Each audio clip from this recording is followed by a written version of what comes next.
జై హో బీసీ అనేది కేవలం నినాదం కాదని తెలుగుదేశం పార్టీ సిద్ధాంతం విధానమని ఎంపీ చింతకాయల విజయ్ స్పష్టం చేశారు. బీసీల అభ్యున్నతి, రాజకీయ సాధికారత, ఆర్థిక పురోభివృద్ధి కోసం టీడీపీ ఆవిర్భావం నుంచే కృషి చేస్తోందని పేర్కొన్నారు. బీసీలకు న్యాయం చేయడంలో టీడీపీకి ప్రత్యేక చరిత్ర ఉందని, వారి హక్కులు, అవకాశాల పరిరక్షణకు పార్టీ ఎప్పుడూ అండగా నిలిచిందని అన్నారు. కేవలం ఎన్నికల సమయంలో బీసీలను గుర్తు చేసుకోవడం కాకుండా వారి సంక్షేమాన్ని ప్రభుత్వ విధానాల్లో భాగం చేయడమే టీడీపీ లక్ష్యమని తెలిపారు. చంద్రబాబు నాయకత్వంలో బీసీల అభ్యున్నతికి ప్రభుత్వం అనేక కార్యక్రమాలు అమలు చేస్తోందని ఎంపీ విజయ్ పేర్కొన్నారు.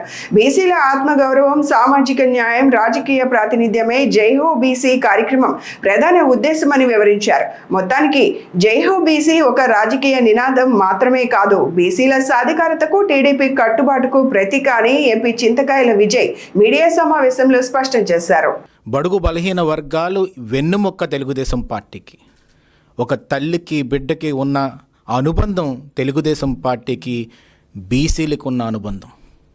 ఎన్ని సంవత్సరాలుగా 45 సంవత్సరాలు పైబడి తెలుగుదేశం పార్టీ అంటే మాది, పసుపు జెండా అంటే మాది అని చెప్పుకునే బడుగు బలహీన వర్గాలు ఈరోజు మనం చూస్తే బీసీ అంటే బ్యాక్వర్డ్ క్లాస్ అని చెప్పి ప్రతి ఒక్కరు దేశంలో మాట్లాడతారు.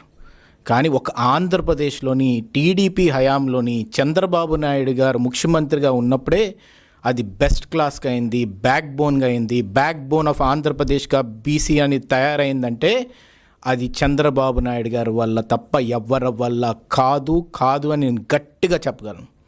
ఎందుకు నీ మాట అంటున్నానంటే, ఒకటే ఆలోచించారు చంద్రబాబు నాయుడు గారు. బడుగు బలహీన వర్గాలకి మాటలు ఇచ్చే పార్టీలు ఉంటాయి, చేతల్లో చూపెట్టే పార్టీలు ఉండవు.